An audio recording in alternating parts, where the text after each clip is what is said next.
오늘 우리에게 주시는 말씀 제목, 존귀한 일을 계획하는 자, 이런 제목으로 함께 나누겠습니다. 자, 손을 잡고 옆사람과 축복 인사를 하겠습니다. 2019년도에 이 말씀을 잘 듣고 존귀한 일을 계획해서 존귀한 일에 쓰는 은총이 있기를 축복합니다. 시작!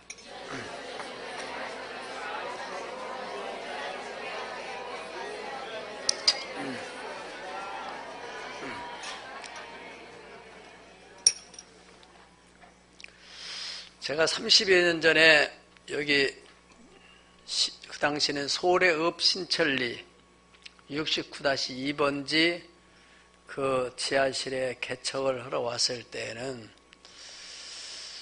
이 신천리의 그 중심부가 바로 신천 삼거리를 중심으로 해서 소래읍 사무소가 있고, 거기가 소위 말하면 다운타운이고 나머지 띄엄띄엄 이제 동네들이 있었어요. 그런데 이제 그 후에 이제 그 산미상가 있는 쪽이 개발이 되고, 또 저 대하동, 뭐 윗대아리, 아랫대아리 그 있죠? 대하동 쪽으로와 이제 개발되고, 그 다음에 저 현재 은행단지라는 곳은 거기에 야산이 있었는데, 그 야산에서 우리가 가서 체육대회도 하고 야외예배도 하고, 거기에 또 경찰 사격장이 있어서 거기서도 그런 체육대회도 하고 그랬는데, 그 흙들을 다 걷어내가지고 그 흙은 월곶 있는 그 포구를 메워가지고 월곶이라는 그 횟집 센터들 있죠? 이제 거기에 만들어지고, 그리고 난 후에 이제 장현지구 이쪽으로 이제 시청이 들어오고, 저 장곡동 쪽으로 또 하중동 쪽으로 개발되고, 그 후에 이제 능곡 여기가 또 개발되고, 그 후에 저 목감, 또 그 다음에 이제 은계지구, 또 저 배고 신도시, 그리고 이제 장현지구 여기 82만 평이 개발되려고 지금 개발하고 있는 중에 있어요. 여기 개발되면은 여기 능곡역에서부터 시천역 사이는 아주 우리 시흥에 그야말로 다운타운이 됩니다. 빌딩들을 쓰고 지하상가, 지금 지하상가를 만들어 놨는데 지금 활용은 안 하고 있는데, 시청역부터 시작해서 여기까지 지하가 쫙 이렇게 연결되는 아주 대단한 도시가 될 것입니다. 저는 문득 생각을 해보았어요. 이야, 어떻게 이렇게 됐나? 여기 능곡 이 지역은 제가 이쪽으로 저기 안산 쪽에 있는 기도원을 다닐 때 이 눈길로 해서 갔었는데, 여기가 이렇게 완전히 새로운 동네가 됐잖아요. 이게 어느 날 하늘에서 뚝 떨어진 거예요? 누군가가 이게 만드는 거예요? 아주 어린애 같은 질문이지만은, 이게 어느 날 이렇게 된 것이 아니고 누군가가 다 도시계획을 세우고, 그래서 그걸 시행을 하고 단계별로 그래서 오늘의 이런 엄청난 도시가 만들어지게 됐다 하는 것입니다.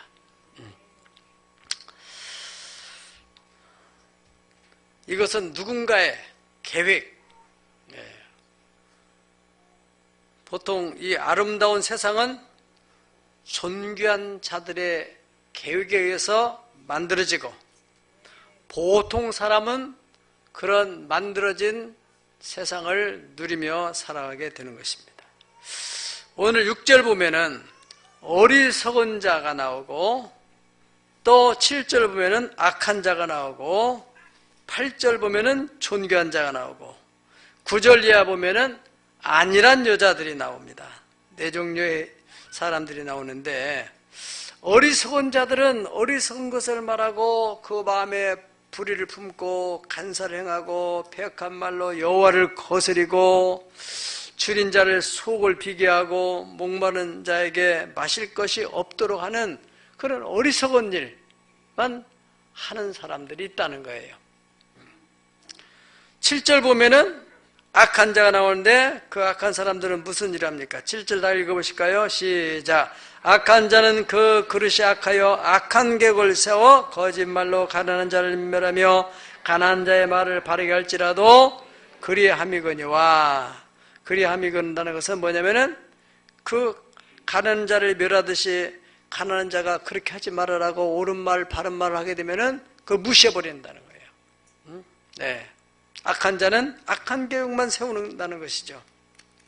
그래서 그 악한 자들의 악한 계획에 의해서 세상 사람들은 다 고통을 당하게 되고 불행을 당하기도 하고. 예. 지금 여러분 지금 이 시간에도 어디선가는 악한 사람들은 지금 악한 계획을 세우고 음모를 꾸미고 있고, 또 동시에 존귀한 사람들은 또 존귀한 일을 계획하고 있습니다. 예. 이 8절에 보면은 8절 오늘 요절의 말씀 다 같이 읽어보시겠습니다. 시작. 존귀한 자는 존귀한 일을 계획하나니 그는 항상 존귀한 일에 서리라. 아멘. 네. 영어 성경 The noble man makes noble plans. 존귀한 사람들은 존귀한 일을 계획을 세운다. 그래 됐어요. 그래서 결국엔 존귀한 일에 서게 된다는 거예요. 그러니까 그 생각이 바른 사람들은 바른 계획을 세워가지고 그 일이 성취돼서 이야 저 사람이 저런 일을 했구나. 그래 사람들에게 존경을 받게 된다는 것이죠. 네. 여러분 오늘은 우리 2018년도가 이제 마지막 가는 마지막 주일입니다. 이제 내일이 지나게 되면은 2019년 새해가 밝아오게 됩니다. 새해를 막연한 기대 속에서 시작하지 마시고 어떻게 하라고요? 계획을 하라는 것이. 무슨 일을요? 존귀한 일을. 내일 31일 송년 예배 하나님 앞에 나와서 기도하면서 하나님 앞에서 하나님 2019년 새해는 제가 어떻게 살아야 되겠습니까? 어떻게 신앙생활을 해야 되겠습니까? 직장생활은 어떻게 할까요? 가정을 어떻게 꾸밀까요? 그리고 사업하는 사람들은 이 사업을 어떻게 해야 될까요? 기도를 하면서 계획을 존귀한 계획을 세우면은 그 계획에 하나님께는 영광이고 많은 사람들에게는 유익을 주고 여러분에게는 복이 될 줄 믿습니다.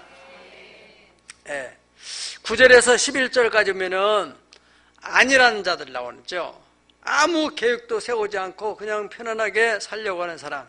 너희 아니란 여자들아, 일어나 내 목소리를 들을지어다. 너희 염려 없는 딸들아, 내 말에 귀를 기울지어다. 너희 염려 없는 여자들아, 1년 남짓 지나면 너희가 당황하리니 포도 수확이 없으며 열매 거두는 일이 이르지 아니할 것임이라. 아니는 무사한 사람. 이런 사람들은 어떤 사람들이에요? 좋은 밭이 있고 열매 맺는 포도나무가 있는데 내가 이런 걱정할 일이 뭐가 있느냐. 우리 밭은 좋은 밭이고 포도밭은 기름지니까 열매 맺는데 문제 없고 우리 가정, 우리 직장, 철밥통, 우리 회사는 별 문제 없을 거야. 이렇게 아니라는 생각을 하고 있어서는 안 된다는 거예요. 큰 코를 닥치게 된다는 거예요. 경고의 메시지입니다. 경고의 메시지. 11절까지가 경고의 메시지고 이 경고의 메시지를 무시하게 되면은 12절에 뭐라고 했어요? 그들은 좋은 밭을 인하여 열매 맺는 포도나무로 인하여 뭐가 된다고요? 가슴을 치게 될 것이다. 어떻게 이런 일이 생겼을까? 이렇게 단단한 회사가 어떻게 이렇게 하루아침에 무너질 수 있을까? 우리 가정은 아무 걱정 없었는데 어떻게 갑자기 이렇게 문제가 생길까? 이렇게 가슴을 치게 된다는 것이죠. 그리고 이어서 13절에 뭐라 했어요? 내 백성이 땅에 가시와 찔레가 나며 희락의 성읍 기뻐하는 모든 집에 나리라. 희락의 성은 기쁨의 성이에요. 옛날에는 기쁨이 있고 평화가 있고 이런데 막 가시나무가 생기고 찔레가 생기고 이래가지고 고통을 주게 된다는 것이죠. 왜요? 아니란 생각을 하다 보니까. 예.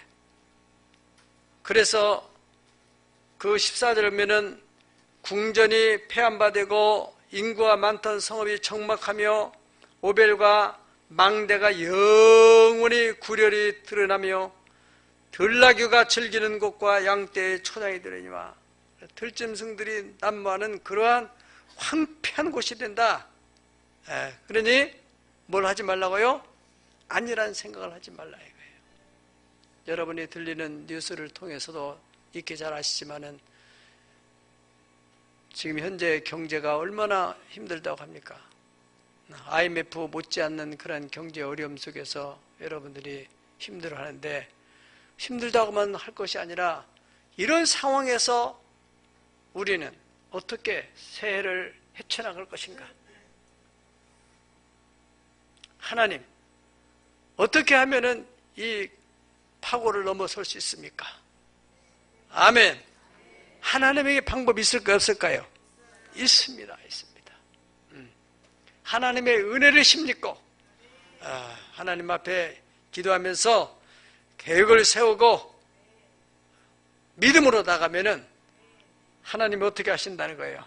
15절 보면 이렇게 계획을 세우는 사람에게 존귀한 계획을 세우는 사람에게는 마침내 위로부터 영을 우리에게 부어주사 광야가 아름다운 밭이 되고 아름다운 밭은 숲으로 변한다. 여기 숲은 어느 성경에는 과수원이 된다는 것입니다. 계속적으로 열매를 딸 수 있는 그런 과수원으로 바꿔진다. 할렐루야. 광야 같은 우리의 삶의 현실에 거기에 하나님이 역사 뭘 해요? 영을 부어주신다. 사람의 힘으로 능으로 안 되는데 하나님의 능력으로 임하게 될 때 환경에 메마른 광야 같은 삶이 옥토로 바꿔지는 거예요. 할렐루야. 믿으면 아멘 하십시다. 네, 그것이 신앙의 묘미고 매력이고 기쁨이고. 사무엘하 7장을 보면 다윗이라는 사람이 성전 건축을 계획하는 얘기가 나옵니다. 다만 그는 계획을 세우는데 먼저 나단 선지자를 통해서 하나님께 좀 여쭤보라고 그렇게 했어요. 내가 이러이러한 나는 정말 백향목궁에 거하는데 하나님의 성전이 저렇게 장막이 있으니까 내가 좀 하나님의 성전을 좀 세워야 되겠다. 이런 마음을 가지고 나단 선지자에게 부탁을 했어요. 그런데 그 지은 것도 아니고 그저 계획만 세웠을 뿐인데 그거에 대해서 하나님이 너무너무 감동을 받으신 거예요. 9절에 읽어보십시다. 시작. 네가 가는 곳에서 내가 너와 함께해서 내 모든 원수를 내 앞에서 멸하였으냐.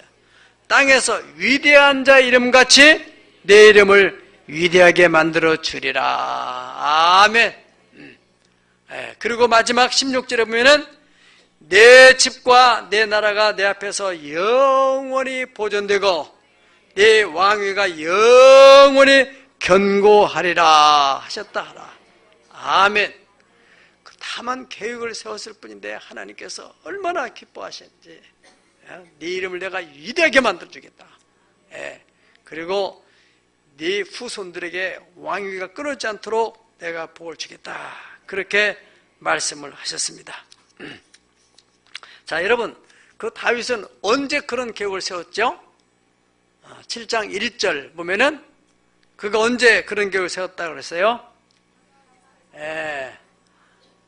평안하게 살게 하신 때, 왕궁에서 아무 걱정 없어요. 예전에 막 전쟁을 일하고 외부에 또 침략하고 하니까 그걸 막아내고 또 방어하고 싸우고 그러느라고 바쁘게 살았어요. 이제는 아무 걱정 없어요. 그야말로 안일할 수밖에 없는 그런 상황. 그런 때에 존귀한 일을 계획했다는 거예요. 어떻게 하면 하나님을 기쁘시게 할까? 이런 계획을 세운데 하나님께서 그걸 기쁘게 받으셨다는 얘기입니다. 스가랴 4장 6절에 7절에 보면은 스가랴 선지자의 그 메시지를 들었어요. 스룹바벨이라는 총독이 이제 하나님의 전을 다시 재건해야 된다. 그 당시의 상황은 너무너무 힘들었어요. 포로에 귀환 와가지고 이 사람들이 뭐 돈 있는 것도 아니고 먹고 살기에 급급해가지고 그저 바쁘게만 살던 그런 때에 성전을 건축하라고 하니까 얼마나 힘들겠어요. 또 이 지도자 총독 스룹바벨이 이 메시지를 듣고서 시작할 때 스룹바벨은 하겠어요? 못 하겠어요? 하려고 마음 먹었죠. 그런 마음 먹은 것을 아시고 6절에 보면은 여호와께 스룹바벨에게 하신 말씀이 이러하니라. 만군의 여호와께서 말씀하시되 이것은 무엇으로 안 되고요? 힘으로 되지 않냐며 능력으로 되지 않냐고 오직 나의 영으로 되느니라. 큰 사람, 네가 무엇이냐? 네가 스룹바벨 앞에서 평지가 되리라. 그가 머릿돌을 놓을 때 그들이 은총이 그에게 있을지어다. 아멘. 예. 그러니까 그런 상황에서 도저히 이것은 하나님도 아신다 이거예요. 인간의 힘으로 안 된다. 인간의 능력으로는 불가능한 일이다. 그러나 하나님의 영으로, 하나님의 성령의 능력으로 이건 이루어진다. 네가 일단은 그것을 기초돌을 놓게 되면은 하나님이 역사를 시작한다. 그래서 결과적으로는 완공을 하게 되는 것입니다. 여러분, 이 성전 건축하는 일도 어려운 일이지만은 하나님이 기뻐하신 일이면은 거기에 하나님이 역사하실 때 그 불가능한 일들이 가능하게 된다는 것이에요. 그러니까 여러분들이 삶의 현실이 바로 그렇게 여러 가지로 지금은 너무 힘들 때야, 경제적으로 자꾸 어려울 때야, 이렇게 자꾸 생각하게 되면은 그 사람의 믿음이 그러니까 그 사람은 계속 어려워지는 거예요. 암 환자들이 이렇게 많이 있는데요. 그 사람들 가운데 똑같이 암에 걸렸는데 나는 다 죽어도 나는 살 수 있다. 이런 믿음을 가진 사람은 살아난답니다. 신기하게도. 그 모든 세포들이 우리 주인님이 살으려고 하는데 그래가지고 막 이 경찰세포 이런 T파고가 막 활성화되면서 이래가지고 막 그 암세포를 막 공격해서 나중에 다 소멸시킨다는 거예요. 그런데 다 살아도 나는 죽을 거야. 그런 마음을 갖는 사람이세요. 어떤 분은 암으로 인해서 장기를 8개나 떼는 사람이 있대요. 그런데 그 사람이 점점점 회복돼 가지고 마라톤 선수가 됐다는 거 아닙니까? 확인하고 싶은 사람 연락하세요. 유튜브에 내가 알려드릴 테니까. 세상에 어떻게 장기가 없으니까 가벼워서 마라톤 선수가 되는지 그건 알 수 없지만 그분의 치료는 뭐냐면은 누우면은 죽는다. 걸어야 된다. 그렇게 힘들어도 걷기 시작했대. 걷고 그걸 좀 힘이 생겨서 또 뛰고 그러다 보니까 암이 어디로 간지 다 달아나 버리고 완전히 회복이 일어났다는 거죠. 그렇게 여러분들의 지금 삶의 현실이 이렇게 중병 걸려가지고 장기를 넓게 드러낸 사람만큼 어렵습니까? 한번 생각해 보세요. 이건 절대적으로 인간적으로 생각하면 못 살아나는 사람이잖아요. 하나만 깨도 얼마나 어려운 일인데 2개 다니고 3개 다니고 8개를 드러냈다는데 자, 그러니까 우리는 오늘날도 하나님께서 역사하시면은 불가능이 없다는 사실이에요. 성경적으로 보면은 죽은 지 나흘이나 되어서 냄새가 나는 완전히 이 생리 기능이 다 끊어져 있는 그런 사람이 살아나잖아요. 아멘. 그러니까 우리가 예수를 믿지 않는 사람들은 현실 속에서 그냥 살아가지만은 예수를 믿는다는 것은 그 전능하신 하나님의 능력을 믿는다는 게 아니에요. 그러니까 그 안에서 계획을 세우라는 거예요. 계획을. 예. 무엇으로? 믿음으로 계획을 세우라는 거예요. 예. 그래서 오늘 본문의 16절부터 보게 되면요, 16절부터 보면은 그때 그렇게 하나님의 성령의 기름을 부게 되면은 그때는 어떤 일이 벌어지느냐? 정의가 광야에 거하고 공의가 아름다운 밭에 거리라 그랬습니다. 정의는 이 질서가 있는 곳에서 있는 것이지 광야 같은 곳, 무질서, 정글 같은 곳은 무질서한 곳이잖아요. 예.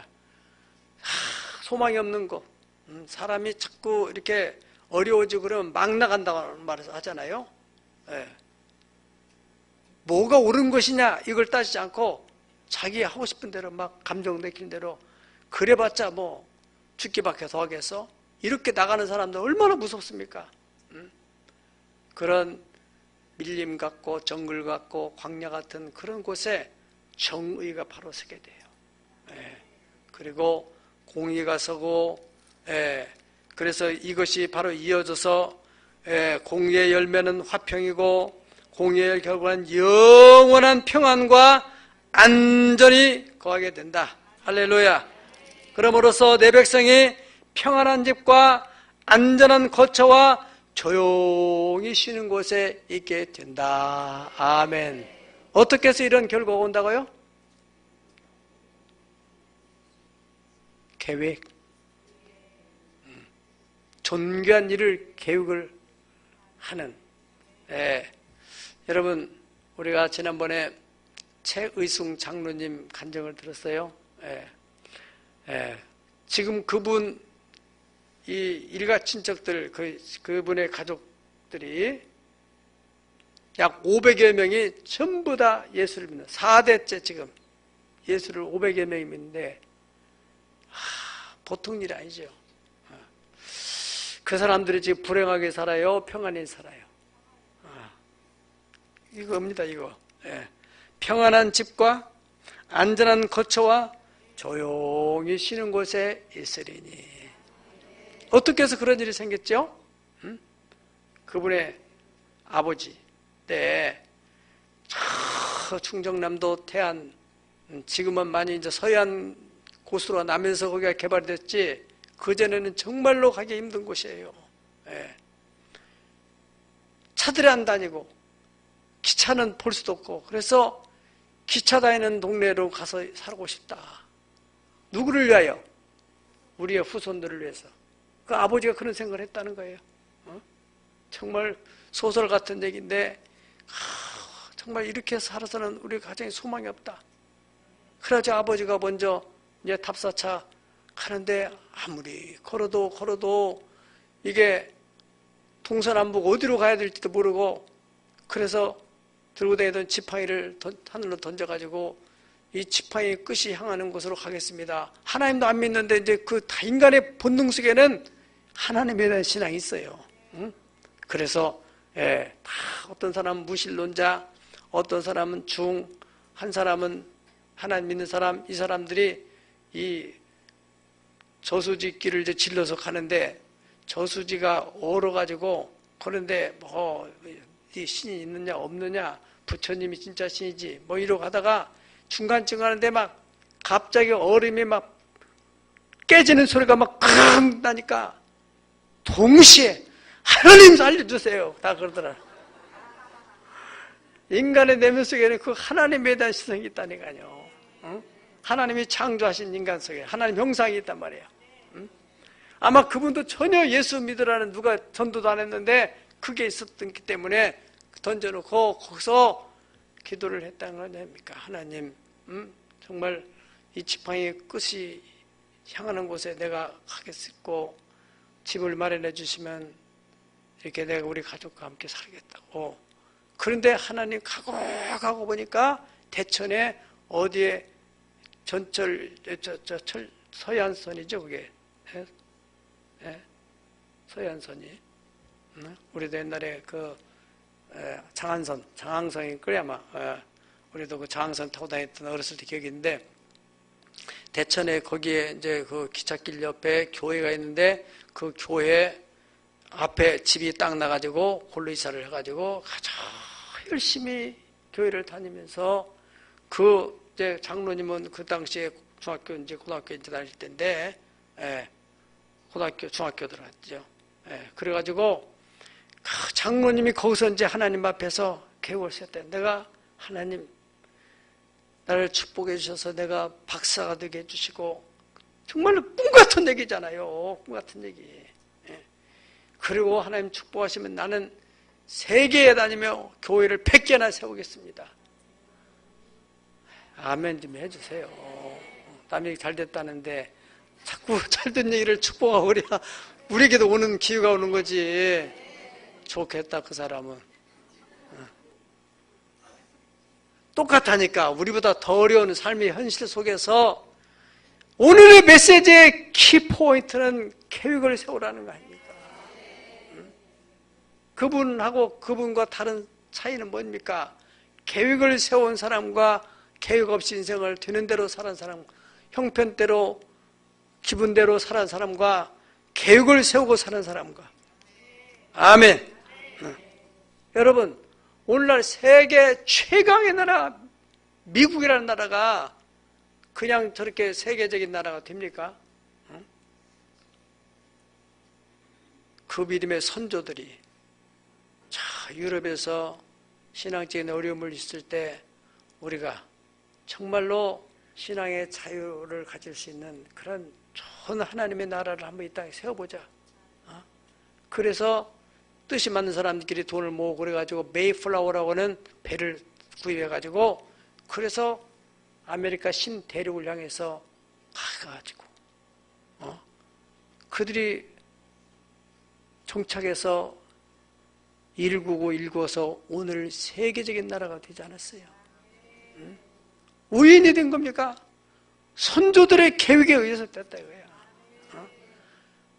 그렇다면은 지금 우리의 현실이 힘들고 어렵다 할지라도 우리가 계획을 잘 하나님이 세워서 그 계획을 따라 가게 될 때 하나님이 거기에 축복을 하시면은 우리의 후손 때만큼은 화평한 집과 안전한 거처와 조용히 쉬는 곳에서 살아가게 되는, 그것이 바로 신앙의 명문가 아니겠습니까? 아멘. 네.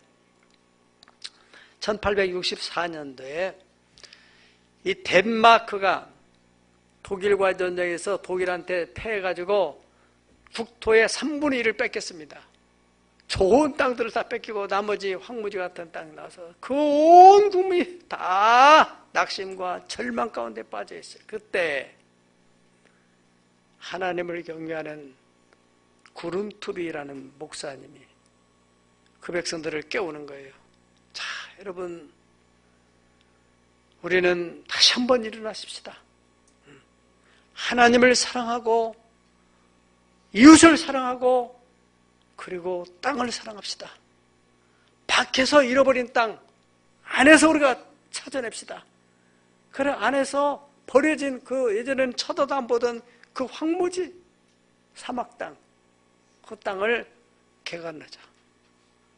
거기에 뜨거운 감동이 일어난 사람, 바로 달가스라고는 대령이 이제 제대하고 막 제대해가지고 이 사람이 같이 힘을 모아가지고 국민운동을 일으키고 막 역사를 해가지고 그 기반 위에 오늘의 덴마크가 세계적인 나라가 되고 세계 최강의 낙농 국가가 되지 않았습니까?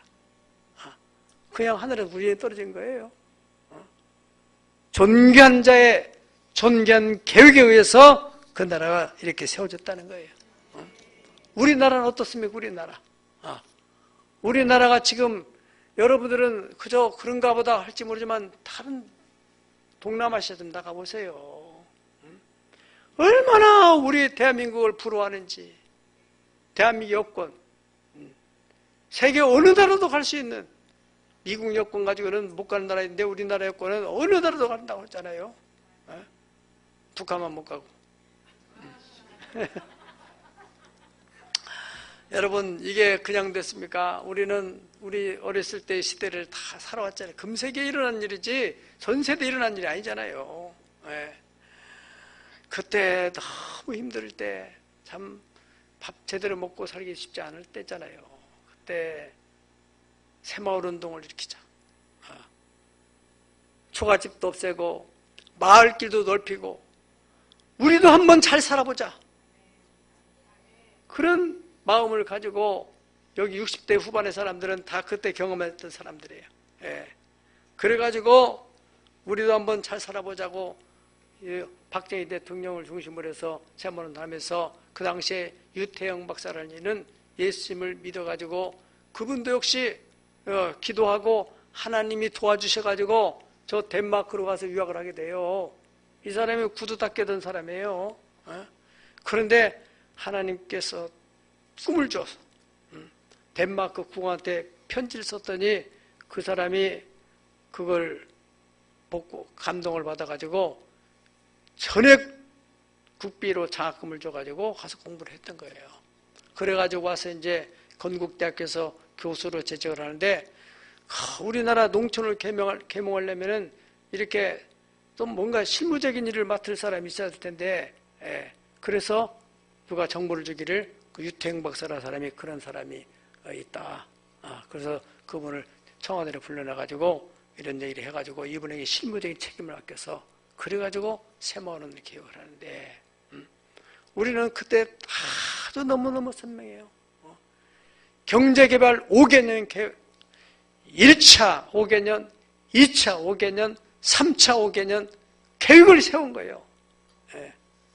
그래가지고 그 계획에 의해서 단계별로 진행이 돼가지고 오늘날 이 나라가 이런 부강한 나라가 된 겁니다. 유엔의 통계하면 세계가 237개국 나라가 있다는데, 우리나라가 그 237개국 나라 가운데서 11번째, 12번째 그래요.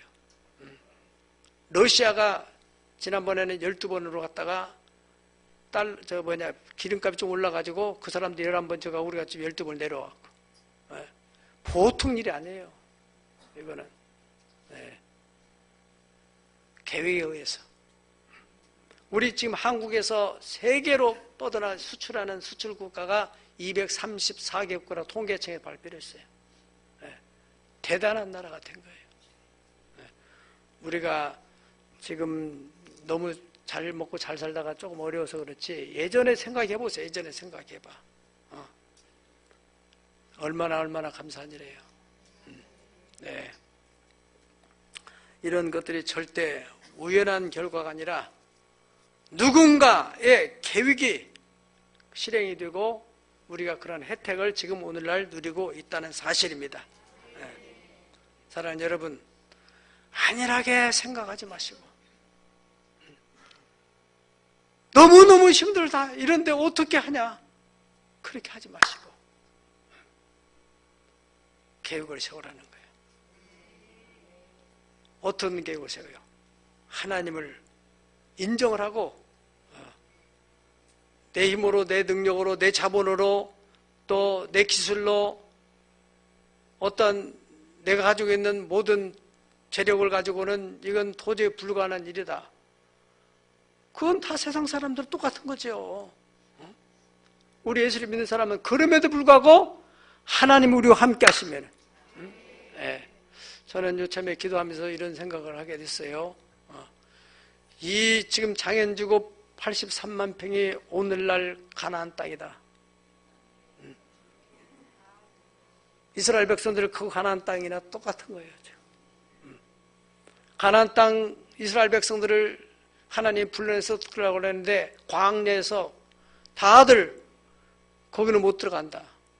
우리의 힘 가지고는 그 해족수, 히족수, 브리스, 여부스, 기르가스 이 강대한 족수들이 있는데 우리가 어떻게 들어가냐? 우리가 그들을 보니까 우리는 맷돌 같다.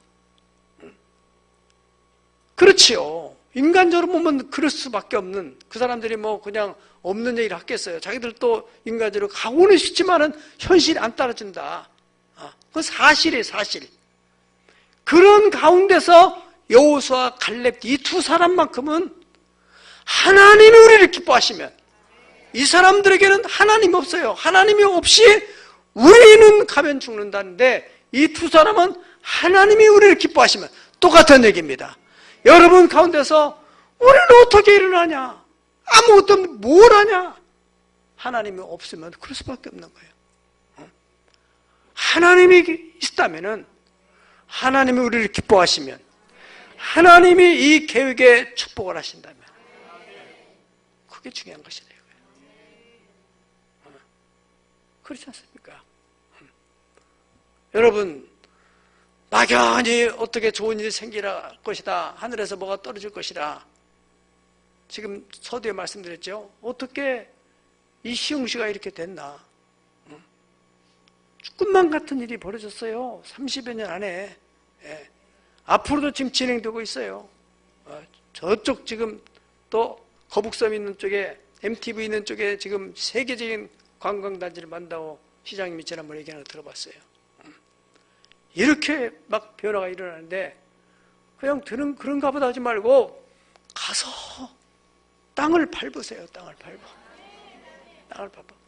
우리가 이 능곡에 들어오기 위해서 우리 당시에 그 박물관 건축하고 나서 그야말로 불가능하죠. 그런데 여기 저녁마다 와가지고 얼마나 밟고 다니면서 기도를 했어요. 다 증인들이 있잖아요. 예. 예. 세상에서도 하늘은 스스로 돕는 자를 돕는다는 말이 있는데, 우리가 믿음으로 또 성경으로 대비한다면은 하나님은 그렇게 하려고 하는 사람, 그래서 이 천국의 속성에 대해서 천국은 침노하는 자가 차지한다. 안일하게 또 그냥 현실이 어렵다고 힘들다고 자꾸 원망하고 불평하고만 누구를 탓하기만 하고 이런 사람을 하나님이 도와주지 않는다 이거예요. 네. 존귀한 일을 계획하는 사람, 그런 사람들은 존귀한 일에 서게 되리라. 2019년 새해에 어떠한 일이 발생할지는 아무도 알 수 없습니다. 분명한 것은 어려운 사람은 어려울 것이지만은 오히려 IMF 때처럼 그렇게 다 기업들이 무너지고 그러는데 IMF 때 돈을 버는 사람이 있다는 거 아닙니까? 있을 수 있다는 거죠. 19년대도 마찬가지입니다. 오늘 하나님이 어떻게 이 공교롭게도 이 이사야서의 이 타이밍이 지금 우리가 맞았어요. 오늘 나는 이 말씀을 하나님 우리 교회에 주신 말씀으로 믿습니다. 존귀한 자는 존귀한 일을 계획하나니 그는 항상 존귀한 일에 서게 되리라. 새해 이 말씀이 바로 여러분에게 적용되기를, 그래서 간증하여서 많은 사람에게 증거할 수 있기를. 그다 우리 가정은 이렇고 우리 사업은 이렇게 망했는데, 나는 그때 하나님 앞에 나가서 예배드리는데 마지막 주일에 이 말씀을 듣고 믿음을 꼭 계획을 세워서 이렇게 일어나노라. 하나님이 도와주시옵소서. 전지전능하신 하나님이 이 계획 속에 축복하여 주옵소서. 할렐루야. 기도하겠습니다.